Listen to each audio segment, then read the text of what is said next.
Welcome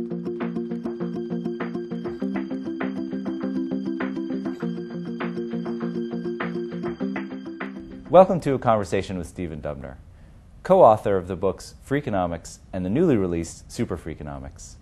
Mr. Dubner, thank you for joining us today.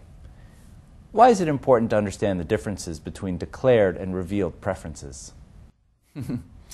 It's kind of everything. I mean, so preferences are declared preferences are what people say they do. Revealed preferences or expressed preferences, what their behavior actually reveals them to be. And that gap is kind of where I live, because it's always great to ask people how they think they'll behave, what they believe in, and so on. But what's much more valuable is to see how they actually do behave. So, you know, the examples range from the very large to the very small. In investing, investment advisors in particular spend a lot of time trying to get clients to declare their risk appetite, their appetite for risk. So like I, as an individual, my financial advisor will give me a 20-page questionnaire, and it's really all about trying to figure out what kind of stomach I have. And it will ask the same 4 questions in 100 different ways to try to get at that. And then they'll develop an index from that, and they'll think they know my risk profile. And then, when the market actually gets risky, it all goes out the window, right? And that's something that people tend to forget. Even smart people forget that what we say and what we do can be wildly different things. Can you briefly describe the dictator experiment and then also give a little bit about how John Less turned it on its head? Right, so the dictator experiment is a very simple experiment run by economists and psychologists and others, where you give someone, a volunteer, someone coming in for an experiment, an envelope of $10 bills, let's say, and you say that there's someone else down the hall that they can give, if they want, some of their money to that person, but it's anonymous. And it's meant to be a means of measuring altruism, and it's been interpreted thusly for many, many years. And the findings were quite convincing that said that altruism runs rampant through our bodies naturally, that we want to give some of what we have.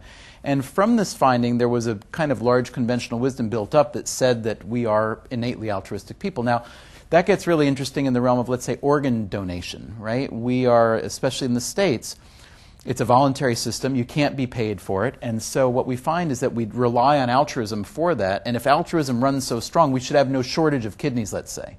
Turns out it doesn't work that way. Now, it's easier to give away a few dollars out of 10 than it is to give a kidney, but still, the idea is kind of the same. So John List is an economist at the University of Chicago who looked at this experiment that was that had been interpreted as stating a fact of strong altruism, and he began to play with the experiment and tweak it a little bit and change the incentives, and he basically turned altruists running this experiment into thieves, essentially, by changing the circumstances of the experiment. And what it is, it's a great lesson that shows a few things, one of which is conventional wisdom needs to be challenged and poked at to make sure it's really true.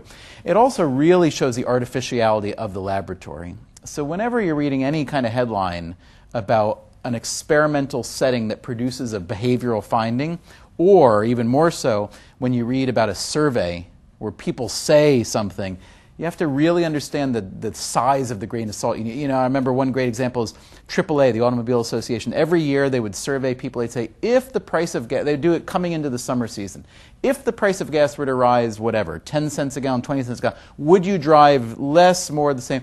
And every year people said, if it rises, we'll drive less. Every year it rose. They never drove less until finally it hit $4 a gallon. So there was a point at which the behavior, bore out what they said, but generally our declared and revealed preferences can be pretty far apart.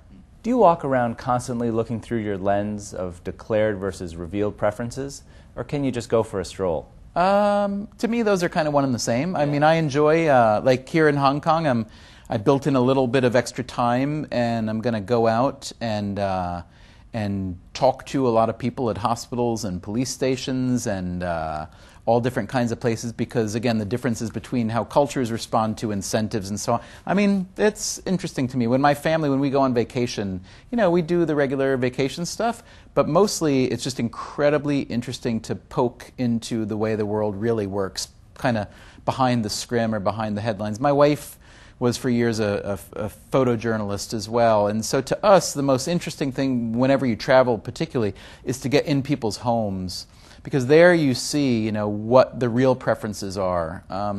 everything from conspicuous consumption to just the way how essential the family is to the way media is consumed and all those things. So some people might think it's a kind of burden to walk down the street thinking about things through the lens, but to me it's what makes life fun.